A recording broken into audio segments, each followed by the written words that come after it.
environment definitely plays a role, right? Yes, they have 50,000 followers and they are now the top voice on blah, blah, blah in this chapter. If you're true to yourself, build your brand, it will go ahead. If your goal is I want likes and I want to be on the trend, then do everything that is needed. Make the CV the way it is to be. You won't get shortlisted, right? Action. Let's not get into CVs right now.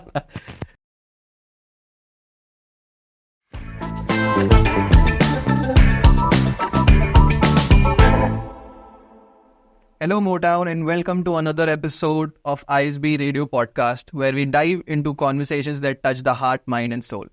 Today I'm specially excited to introduce someone very close to me, an old friend and a mentor from my undergraduate days, Abhay Maheshwari. Abhay is not just a well-respected management consultant with over 10 years of experience, but also a creative entrepreneur and nationally featured storyteller. He's the mind behind some truly amazing podcasts like Lal Chashma and 2 BHK, stories that really give you the slice of life feel-good vibes, which have touched the lives of listeners across India and beyond. His ability to balance his professional career with his creative passions is truly commendable. Abhay, welcome to ISB and thank you for joining us for the podcast today. Thank you, Shreya. I'm very excited. Thank you for having me. It's so good to meet you and everybody around on campus. First of all, welcome to the campus. You have been, we're feeling very lucky to have you on board here.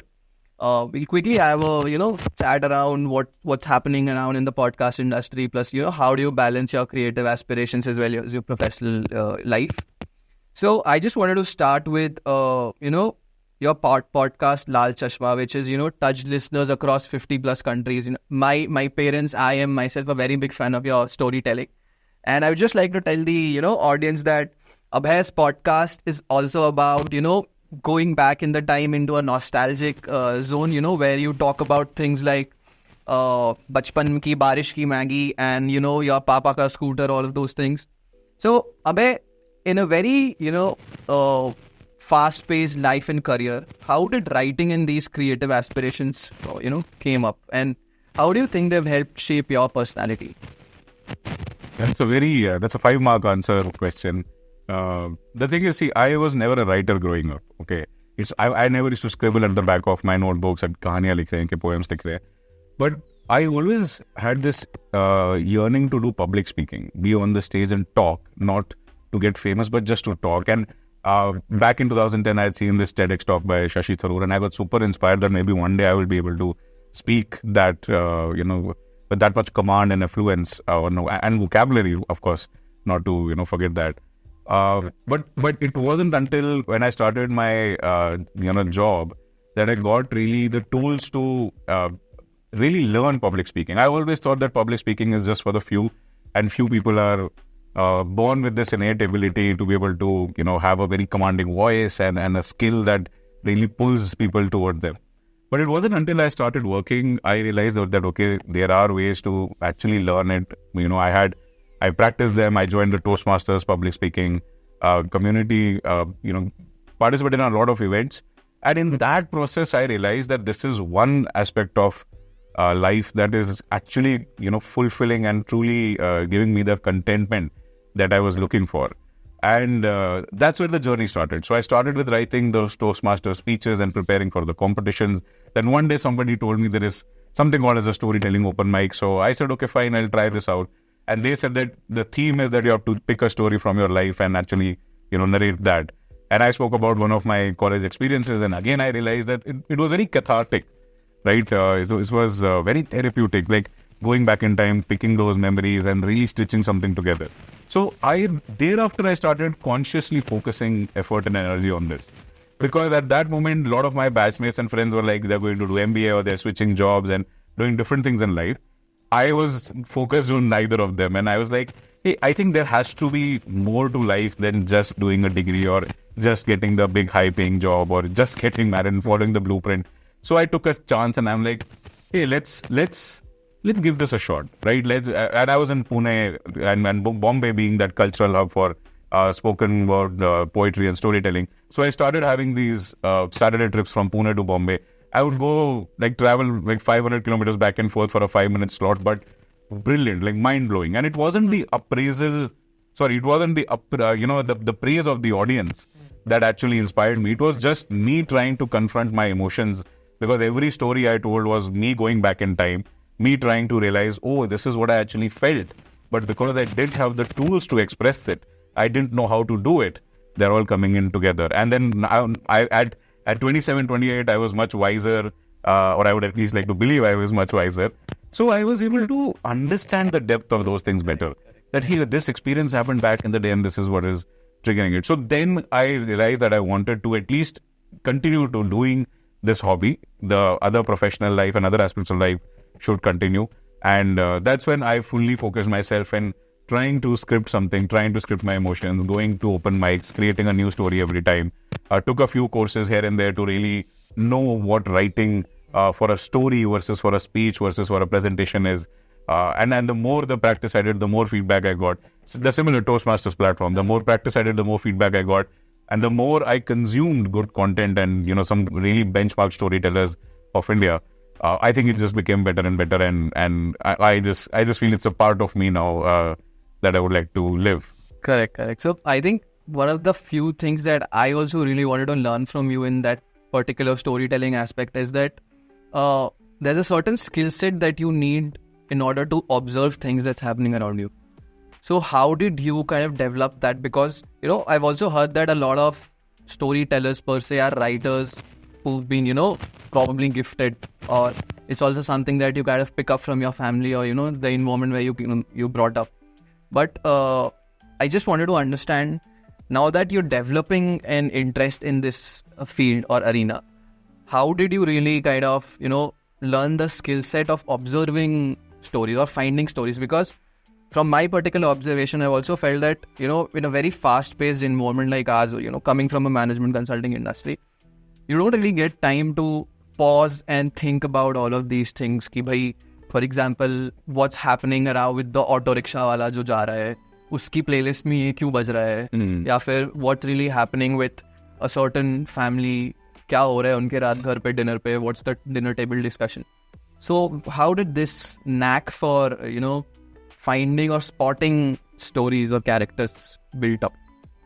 See, those who are, I don't know, those who are gifted, I can't really talk about them, they are gifted. Environment definitely plays a role, right? If you are surrounded by family and friends who are into similar hobbies or similar things, they do influence how you go about things. See, I'll be very honest. When I started loving this, I went into a different zone of self-realization and introspection. Okay? I didn't know at that time, and I don't even know today what my 10 years ahead are going to look like. And I was like, no, I just want to live in the moment. How do I live in the moment? Because I was seeing, Shazar, everybody around me was running, and they continue to do so. And we do see that. So the answer to your question is that you have to make a conscious choice to stop.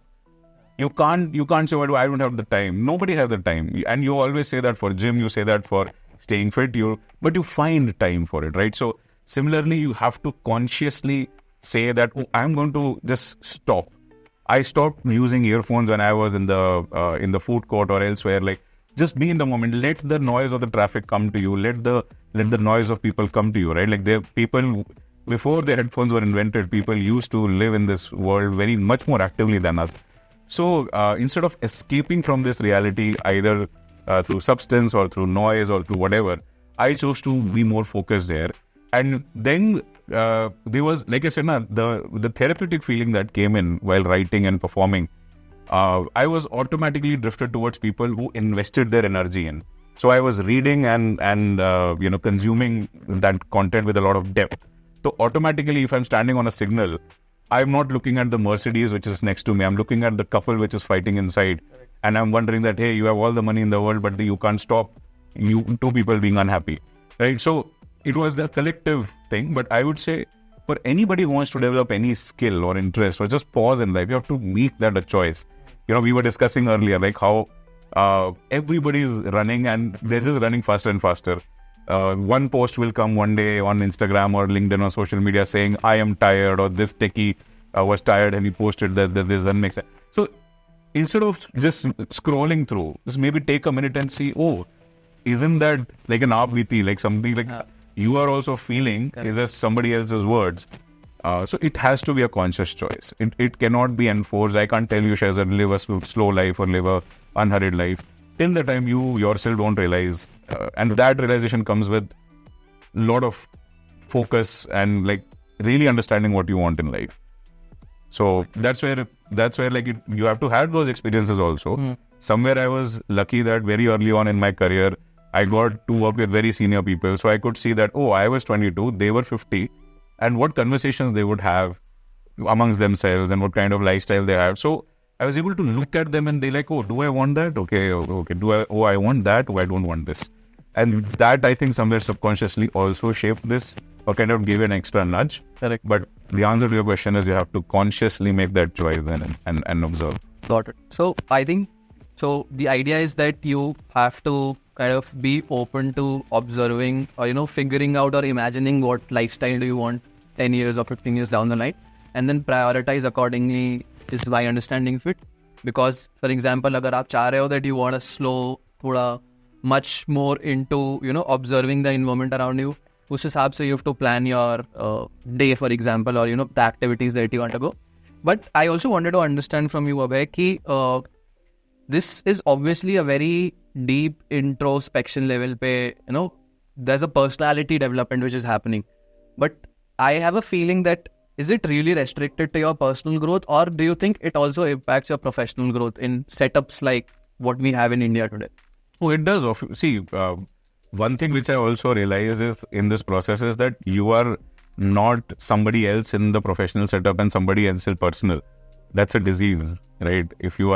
It's a split personality disorder. Yeah. So, and observing people, I realize that, like if you are a bad person in office, you are most likely not a very good person in personal space also. Maybe it doesn't reflect on your immediate loved ones, but you cannot distinguish yourself. So, definitely this introspection, this understanding helped me do better here also. Something as simple as if somebody would ask me, introduce yourself, or if I meet somebody, I would never talk about the work, and my designation was never the first thing that would come out of my mouth. Which in India, because you're putting India as a context, is the first thing. I am Abhay, I do this and I come from here. And so instead of that, I started adding more elements. Hey, I'm Abhay, I'm from this city, this is what I do.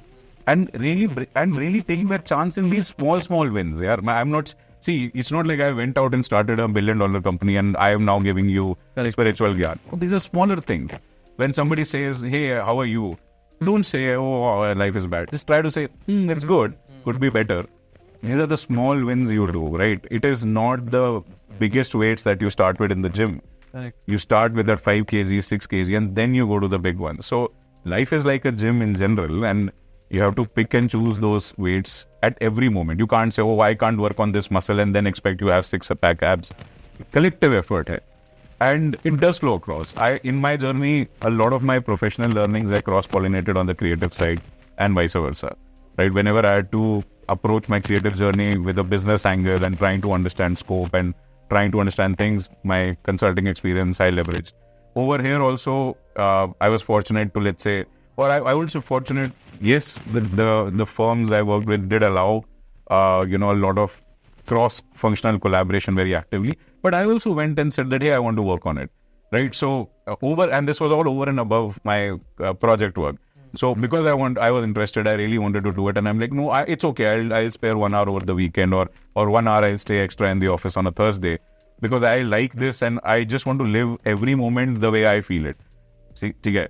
And one thing, last point I'll say is in this entire journey, another realization is we say Monday to Friday, then Saturday, Sunday, Monday to Friday. This is our concept. Okay, if you go to some countries, and you can fact check me on this, and you can put an asterisk if I'm wrong. If you go to some countries in the Middle East, they have a Friday, Saturday off because Friday is important. In the Islamic calendar, right? But in the West, it is Saturday, Sunday off. Correct. So time is merely a notion. It's not fixed. So who said that you will live your life only on Saturday, Sunday? If you go to Saudi Arabia, they'll say Friday, Saturday. If you go to somewhere else, there is no concept. A tribe will be like, I'm living my life every day. So these realizations are actually, when they came to me, I actually started acting on them. So even in the professional setting, I was like, I'll go to the party today. I'll finish my work very quickly and I'll go to the party. I will not wait for a Friday to enjoy. So very early on, I started, kind of breaking these social media stereotypes of Monday blues and all. I still don't know what Monday blues means. Yeah. Because I feel that Monday is the same as Saturday and Sunday. Correct. Yeah, and I'm generally practice that on a regular basis. So trying to maximize things and trying to look at picture from a 50,000 feet just changes your approach to life. That is actually, a very different way of looking at how you can probably plan your week. But I think that is something that most of us can probably pick up. And this is something that, will really help you kind of plan out your life per se. Because one of the key ideas that I'm picking up from our conversation right now is that so we also have a professor here who keeps mentioning the fact that you always have a choice. So I think that same logic, I can also feel it coming from your conversation right now. And Abhay, one of these things that stand out about you is also how you built a personal brand while excelling in your career. And I just wanted to, get an idea about why do you think a personal brand is important in a day and age like today? And a lot of people also are very apprehensive of the fact that is it really helpful in your professional growth or not? So, could you just touch a bit on that aspect? So I'll go one by one, right? Is personal brand important? I mean, it depends what you do. It purely depends on what you do. If your work, like we were discussing some time back, right, off the camera, that if you're doing something and you're content with it and you go back home and you have a family and you have the loved ones around you, you don't have to blabber that on social media and try to be a gyani. Correct. Right? So there's no need for unnecessarily trying to build a personal brand if you are happy with not having it. And I have friends like that who I don't even know, like some of the best things are happening to them. And I get to know them when their wives share them on WhatsApp statuses. And I'm like, oh God, like this happened. And then I try to go and congratulate, but that guy is completely mellow about it. He's like, it's part of life. He doesn't post on Instagram, but he's having, if he starts putting his pictures, like if he hears this, he'll know who that person is. But if he starts posting pictures of what he's doing, half of us will be jealous. Correct. He's literally living the life, right? But he is focused on living the life. He doesn't care if 5 people know that what life I'm living and all. He's focused on his family, focused there. So personal brand building is important if you want to build it, if your work or if your intention or interest warrants you to do it. That's one part. Second is, this idea of personal brand and thought leadership before internet and social media came across, right, and democratized the access of voice to everybody. Correct. It was limited to a few people, right? It could be celebs, or it could be, let's say, even in a corporate setting, senior management or the executive leadership. Because over there, you want the CEO to write 2 articles or you want everything to be written. Now, if, for example, and I wish that happens, tomorrow you become a CEO, you climb the ladder. So even if you've not done anything right now for the 10 years, from today till you become the CEO, if you haven't done anything, you don't have to worry about it that, oh my God, I don't have a personal brand. Because you will have an army of marketing and communication and whatnot executives around you whose job is to make you look good. Correct. But in order to be the CEO, you don't have to start writing stuff on LinkedIn. In order to be the CEO, you have to be the CEO and do that thing on ground, right? Yeah. And that's the second part. Third part is, there are numerous examples where I've heard personally, and I've seen those stories, I will not name them here. Personal examples where they were speaking too much online. Yes, they have 50,000 followers and they are now the top voice on blah, blah, blah in this chapter. But they could not sustain a job even 2-3 months when they switched, right? And behind the scenes, I got to know that, okay, the company kind of let go because it was all a sham. All a sham. Yeah. Right? And in today's world, who knows? Like, I can talk about AI when I have not even done the A and I of it because there are so many tools out there.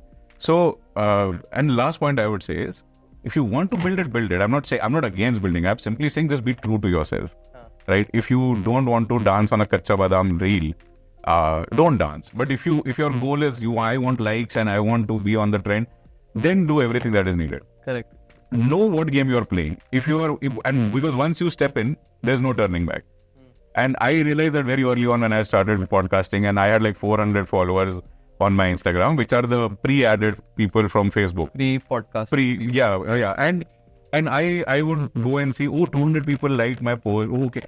I could see myself having that dopamine kick. And I was like, hey, relax. Because the minute the minute this happens, I'm giving the control of all what I've done to you. Now, your one comment makes my life happy.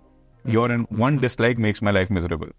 And that is not what my intent with this podcast or this creative side was. It was purely, and today also, meant to be my creative side hustle, my creative outlet. Correct. If I feel like I'll do it, if I don't feel like I don't do it, I'm really thankful to everybody who heard it and who have taken it to where it is. But I'm very clear on that part, that what it means to me. So the last part is being true to yourself. If you're true to yourself, build your brand, it will go ahead.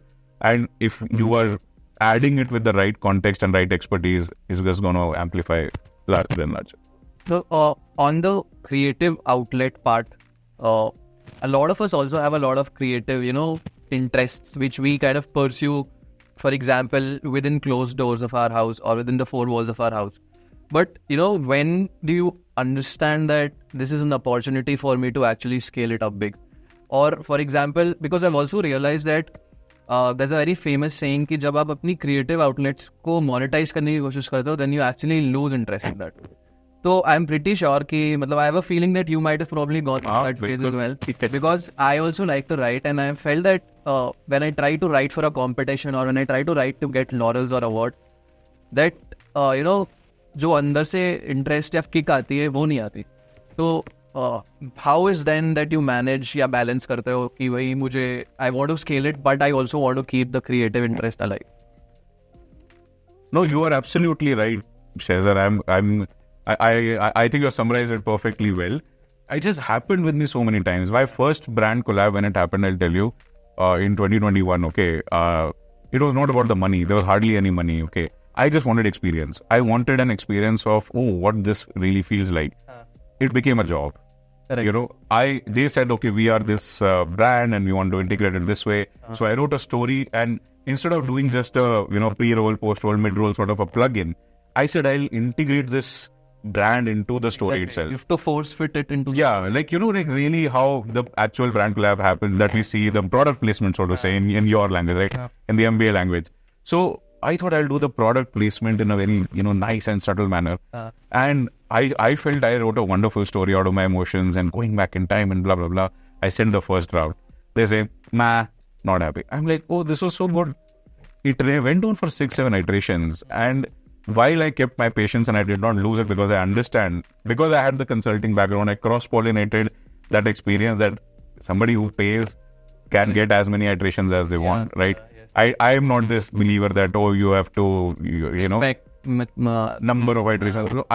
I understand there is a certain this thing, but there's a business. But there's a business. Yes, there's a business. He's expecting likes and ROIs and sort of in publicity. He's relying on me to do it. And when I'm nobody, I should rather service at 150% and 200%. Yeah, once I become somebody, maybe then I can have the attitude. Ideally, I shouldn't be, but I can have the attitude. But when you're starting small, every opportunity is a learning opportunity. So I took it that way. But by the end of that, whatever money I got, I was like, maybe I'll be very cautious the next time. Because I was very, very clear, Shazar, that it is my creative outlet. The next time when it happened, again, it was a bigger brand at that time, a bigger opportunity in a bigger studio and some very big collaboration. Over there, what happened is, things were slightly different. I wrote the story. Somebody else came and said, let me make it slightly better. So when somebody does that, again, looked at it as a learning opportunity that, this person who's been in the industry for 15, 20 years is looking at my story, slightly helping me make it better. So it's like, traveling in a car in the night on a highway. You can only see as much as you are moving ahead, because of the headlights that you are. So that has been my journey. With every experience, I learned what it meant to be on your own, not in the structured environment of a corporate setup or not surrounded by bosses and people to kind of guide you or lean on for help. And then really just trying to figure out, if when it comes, okay, if it hits me and I get bloodied, fine. If I'm spared by it, fine. But everything kind of just made me realize and learn, how to really go about it. So yes, monetization does add a bit of a stress to me because I never started with that goal. And even today, I'm very particular and very picky that if I want to collaborate, what does that look like? I've collaborated with brands on, I'll tell you, one way to ease out the pressure is also that you don't put that much on yourself. You don't go out and say, I'll get you 1 lakh likes. Correct. If again, this is all from a perspective that you don't want to do this full time. Correct. But if you want to scale very actively, then you'll have to get into the game, get your hands dirty.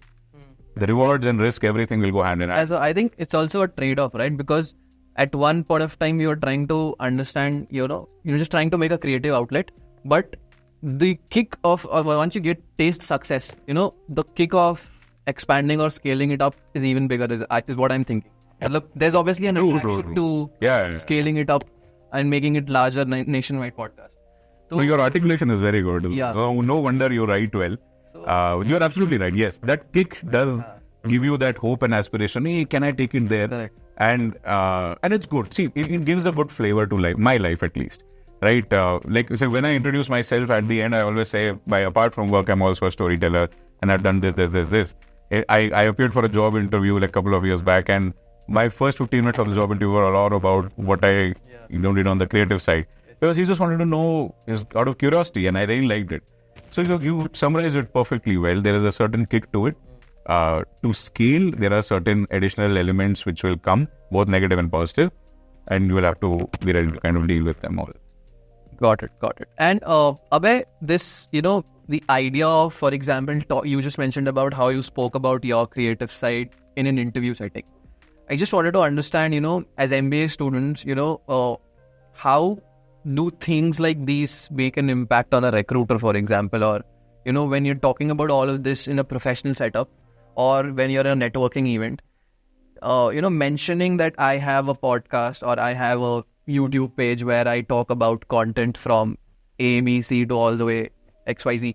How does it, actually create an impact? Because I'm sure that you've also been on the other side of the table as a recruiter, for example, or, in a senior management position. If newbies like us probably talk to you about all of this, what impression does it create? So, see, the catch is, I'll read between the lines that you just said, right? Like having a YouTube channel or an Instagram channel.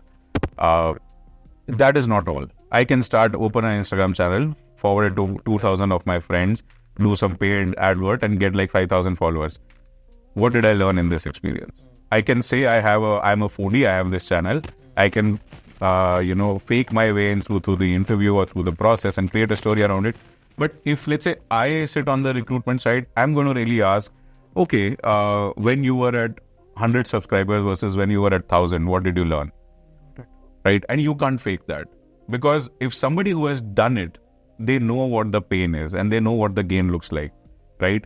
Algorithms aside, everything aside, you can read about it, but you can't. When you talk to somebody about it, it reflects in your emotion, right? If you've done it yourself, you will be so affirmative about it. Your voice will speak. You will have points which are differently tangible.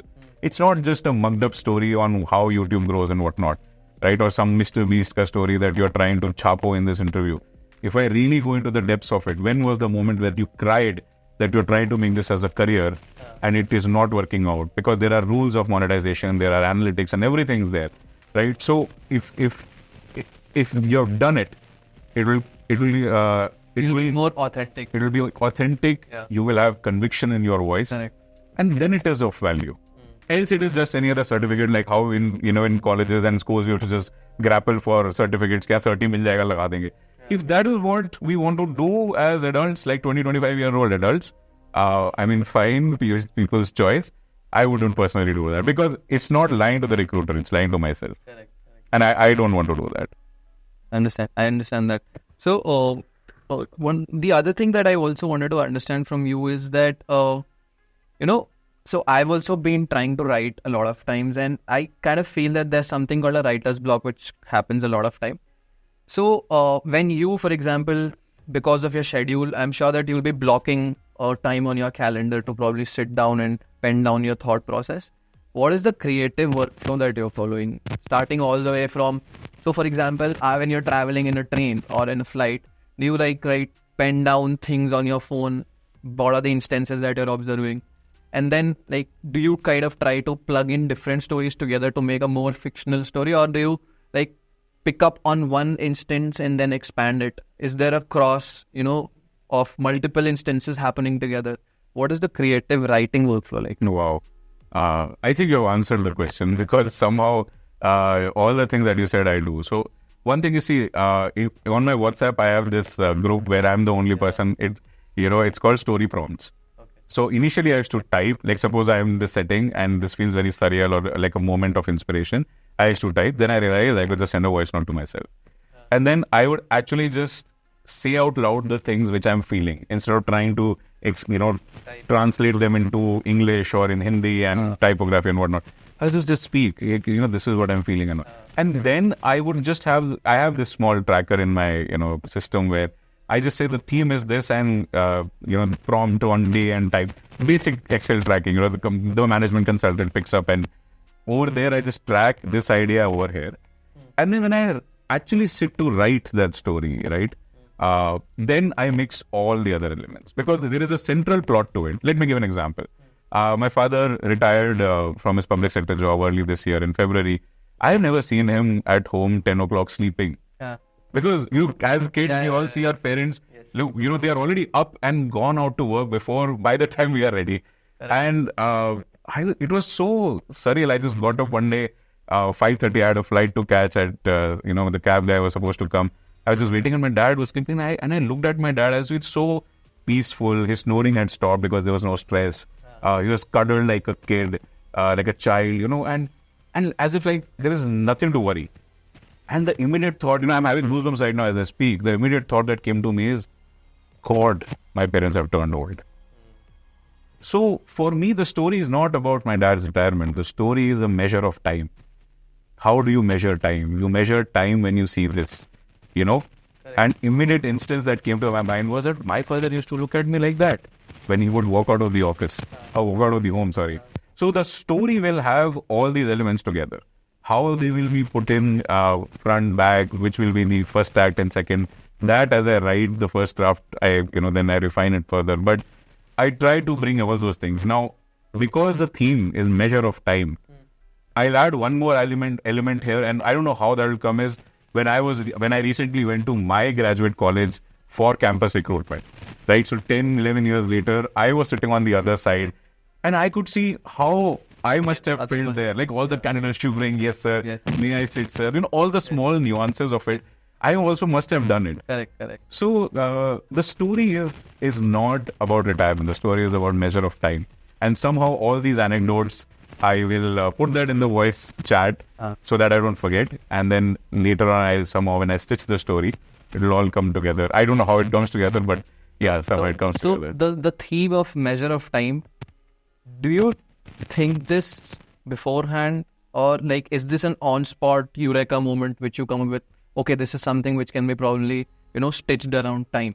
For example, if I was in your place and if I saw my parents, like my father retired and probably sleeping at 10 o'clock and 10 a.m. in the morning and snoring, my approach might have been slightly different. This might not have been about time. This might have been about how someone who has kind of dedicated his entire life to serving a family is now finally at peace.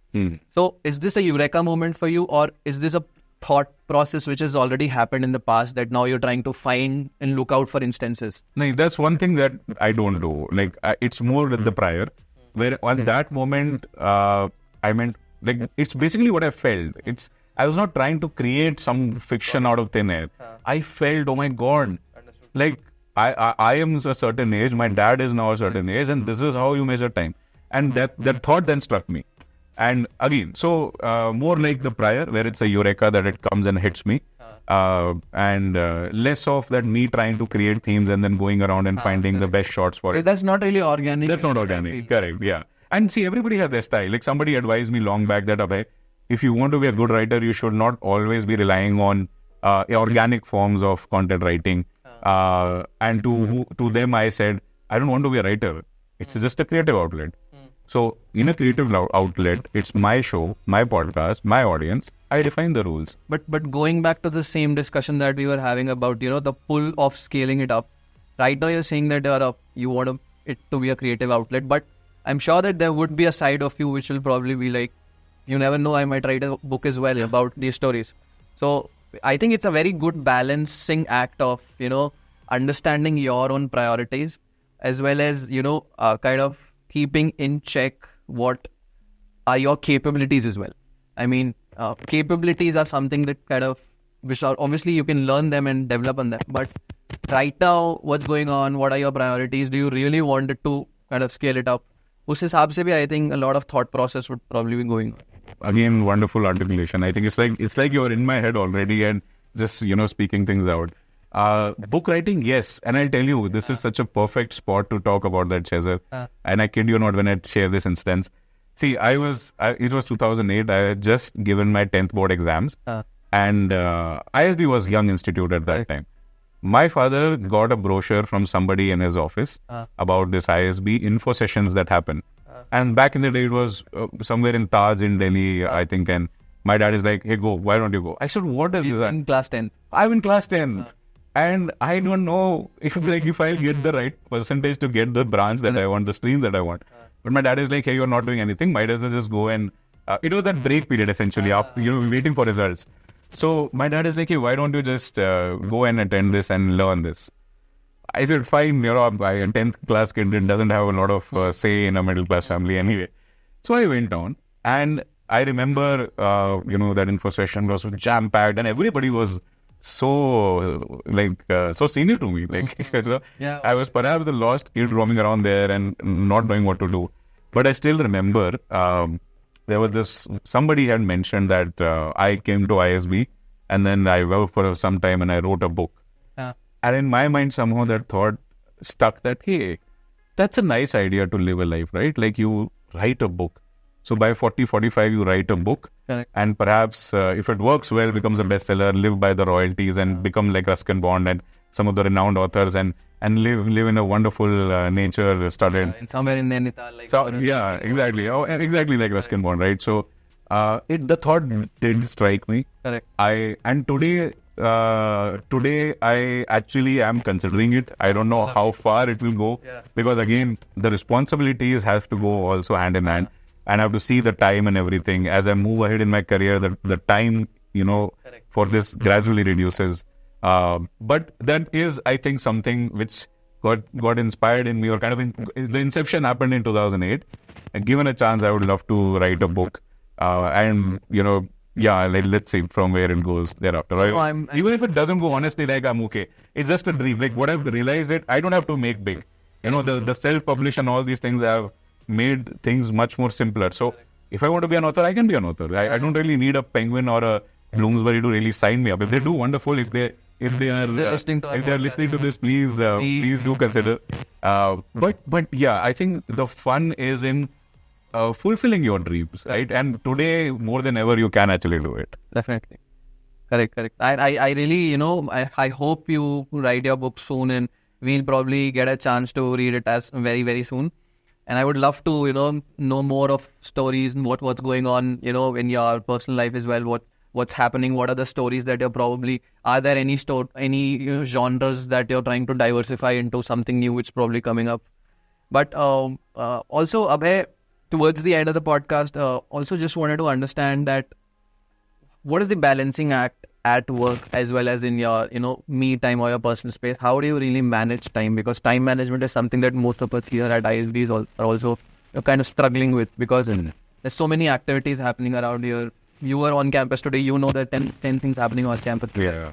And we want to be everywhere, but we also have a lot of commitments in terms of assignments, etc. And I'm sure that this is kind of going to be, exaggerated even more, or increasing even more as we kind of further join back into the workforce. So what exactly is your mantra to kind of balancing your professional as well as personal life? I wish I had the answer to it actually, Shazar. The thing is, you spoke about balance. I don't think there is any. There isn't any, right? And it has stemmed from the fact that I'll go back to the example that you had shared earlier, that you had heard my podcast back in the day, and your mom had shared a voice note which I very, very so crisply and clearly remember, echoing in my voice. And that inspired me to go and get up and do the podcast the next day, because I had almost given up during COVID, that I'm too tired with all this work on this side. This is just what is this? This is not even going anywhere. 5 people liking my post. It's very easy to get rejected, right? And I did get rejected. But you need that inspiration, and your mother's voice note came in as an amazingly, surprisingly, and a very heartwarming inspiration to me. This is what I have. Okay, to be very honest, it could be like it is very well the case that early this week I have decided that I'll give up everything because sometimes it just goes out of hand, and it has been these moments where somebody saw me or you invited me today here, right? Which inspired me, which fueled me that okay, let's do it. Now let's take one more day. Let's try to have one more day. So to answer your question, there's no balance here. Someday work takes up because work is the bread and butter. Correct. And I see one thing I want to make it very clear. People say that a 9 to 5, is bad and blah blah blah whatnot. If you play your cards right, you can leverage the learnings from 9 to 5 into your 5 to 9, right? And if you are not smart enough, then even if you give the entire free day, full day as a free day, you will be just lying in bed and not doing anything. So that's one part. Second is when things started moving and picking pace, right? And when I realized that, oh, people are liking this and there's something in me, maybe I need to now acknowledge and perhaps build on it. I also realized that, okay, maybe life is trying to tell me something. I'm not a religious person, but I'm a spiritual person. Yes. So it's like, hey, life is trying to show me something, right? Let's take it a shot. And at that moment, the consultant in me kicked in and said, let's do 2 things. One is we'll create a minimum viable product. We'll see with what minimal effort and what kind of ROI we can see. The other thing was fail fast approach, right? You go, you jump in. Correct. I didn't want to be the guy who is running this for 10 years with no ROI. Yes. And I also didn't want to be the guy who stopped it today and then waiting for 45, turning 45 and to then living my dream. Correct. Because opportunity comes with an expiry date. Okay. So I was like, 6 months, 7 months, let's give it all that is needed. If this goes ahead, we'll then decide at that time. And at that period, things started to happen because I started to give effort. Now, the same concept I've applied every year in the last 5 years of growing this. Okay. The point I'm actually trying to come to is, life gives you 1 or 2 moments and they say that, beta, abhi karna hai to abhi kar le. ठीक है? नहीं करा तो it's on you. Correct. कर लिया तो it's on me. Yes. Right कर लिया तो मैंने मौका दिया, तू आगे बढ़ा बिकॉज तेरे में कामयाबी थी, कैपेबिलिटी. और अगर करा नहीं तो देन यू नेवर नो कि क्या हो सकता था, बिकॉज करा नहीं. Correct. See karma is everything. You have to do everything. You can be the smartest guy in your batch and if you don't make the CV the way it is to be, you won't get shortlisted, right? Action. Let's not get into CVs right now. So action is what is important, and like everybody gets that chance once in their lifetime. At that time, if you do work-life balance, all of this, blah, blah, you can do. You'll get the outcome that way. Or you can be like, I don't care. I'll burn from all angles, all sides, and I'll see where it goes. And if it doesn't go, at least I won't die with a regret. And the good thing, Shazar, what has happened, I'll add this, why this thought process has come in with me is, see, for a very long time, like 50% of my career, I was surrounded by people very similar, like-minded, consultants or corporate folks, I would say. Not to target any company or per se, but most friends are in corporates and they are not artists. But the minute I started doing storytelling, I started meeting people who are taking different kinds of risks. Correct. There is a guy who refuses to shift from Pune to Nagpur, despite having a 30-45% increase in salary, because he and his wife grew up in Pune around the literary culture over here. And he tells to me, hey, Abhay, I just want to make sure both my sons get that exposure. Same exposure, yeah. So, these are the decisions, and when you see people taking those calls, you can either be like, yeah, what kind of a guy? Because in your mind, money matters more. Correct. But to them, the principles and value systems matter more. So, everybody gets one shot in their life. At least if you're lucky, you'll get one, more than one. Correct. But at least one you'll get. And at that moment, you're like, you're either in or you're either capitalize as on that moment. That's it. Like in my mind, that's the logic. Yes. And I think to this question, one of the other things, to the idea of balancing, how you mentioned that I was just looking for 1 week or the next small step. I think that is a very key aspect of achieving a goal per se, because I also felt that this is something that I kind of practice when I'm running. That why when I'm feeling tired or when I'm feeling exhausted, I try to look at the next tree or the next obstacle that I have to cross. So the idea is to keep taking small goals, small steps, and then eventually you will be there towards the farther end of the goalpost. Yeah. I think that is something that probably you are also in practice. In my case, I don't know what that goalpost looks like, to be very honest. I understand. Right? Some people will have the goalpost and then there's a reverse. और वो engineering of shift the हो steps. सकता है. और वो shift हो सकता है. मेरे केस में क्या है कि I'm just enjoying the journey. I'm the guy who's just running. I'm happy. Whosoever, if a kid's along, I do a high five. If an old uncle comes along, I like, namaste uncle, kaise hain aap? I'm okay. And with that fun and flavor, because I realized when I again speak it spiritually, you have to live each moment. Now, going back to that Friday, Monday, Saturday distinction, time is a notion. If you feel that every moment you have to live, then you won't be like, और 8 बजे के बाद ही मैं हंसूंगा. ये क्या logic है? कि I'll only be happy once I go home. No, like try to be happy. Like, nobody is fully happy, but you have to try and find a way. There'll be moments of ups and downs, but आप effort तो लगा सकते हो. Yes.